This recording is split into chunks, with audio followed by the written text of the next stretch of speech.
Hello, my brothers, and welcome to March. Something you may not know about me is that I actually do a lot of work with tarot cards and archetype cards and oracle cards in my work with my clients. And today, what I thought I would do is demonstrate a 3 card reading for March that can be used to help provide you valuable information for navigating March. What I want you to also know is that I offer readings, which I have a link to below, where you can actually get an archetype reading with me that we can use to apply valuable information to an ongoing situation in your life to help you get resolution and clarity. Included with that is some coaching. Now, let's get into the reading for the month of March. The first card is the theme for the month, and this is the final approach. In this case, this is kind of saying, like, take a look at March and recognize that there may be something that you're coming to, like kind of like a finality around a situation in your life. In terms of March being a theme, it's kind of like look for the light at the end of the tunnel. If you've been going through some hard times, like right now, March is when spring starts, at least in the northern hemisphere. If you're in the southern hemisphere, it's when the fall starts. But it is also kind of a sense of like, oh, there is some light at the end of the tunnel. We are getting through the darkness of the times. And this can be really helpful. Sometimes we need a reminder of that.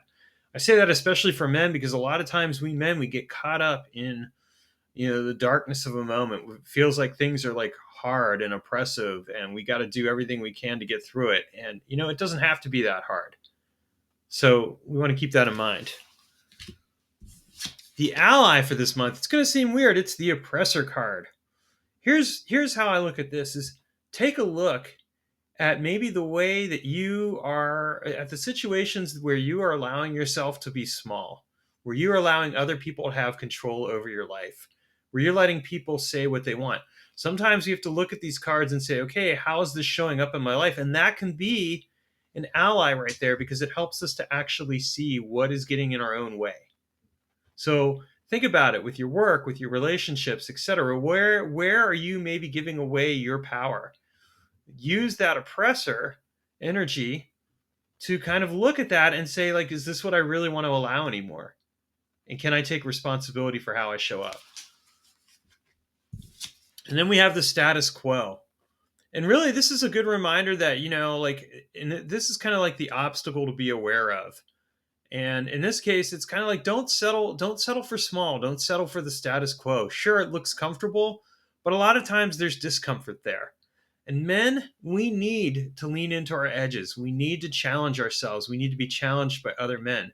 When we don't have that in our lives, we end up living small lives. I don't want that for you. I want you to stand in your sovereign power.